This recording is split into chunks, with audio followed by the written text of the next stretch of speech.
नमस्कार, all India news मध्ये आपलं सहर्ष स्वागत। मी नजीर मुलानी, ऑल इंडिया न्यूज। नमस्कार, मुलानी ऑल इंडिया न्यूज मध्ये आपले स्वागत। मी माळशिरस तालुका प्रतिनिधी नीता सुळे। म्हसवड पोलीस ठाणे अंतर्गत धडक कारवाई।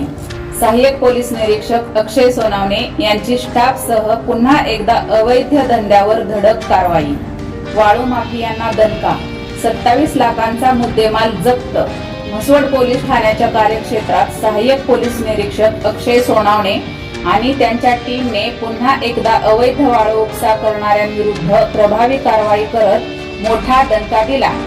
शिरताव ते देवापूर जाणाऱ्या रस्त्यावरून एक पिवळ्या रंगाचा डंपर ट्रक चोरी छुपे वाळू वाहतूक करत असल्याची माहिती मिळाल्यानंतर पोलिसांनी तत्काळ पाठलाग करून लक्ष्मी देवी मंदिराजवळ वाहनाला अडवलं। तपासणीअंती सदर डंपर मध्ये तब्बल 3 ब्रास वाळू भरलेली आढळून आली। या प्रकरणी 2 आरोपींना अटक करण्यात आली आहे।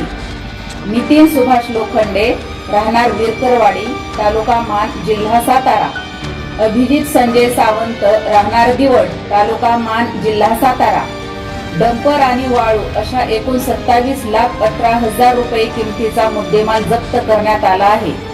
पोलीस निरीक्षक अक्षय सोनवणे यांनी म्हसवड पोलीस ठाण्याच्या पदभार स्वीकारल्यापासून अवैध वाळू वाहतूक आणि उत्खननावर सातत्याने कारवाई केल्यामुळे या क्षेत्रातील माफियांमध्ये भीतीचं वातावरण निर्माण झालं आहे।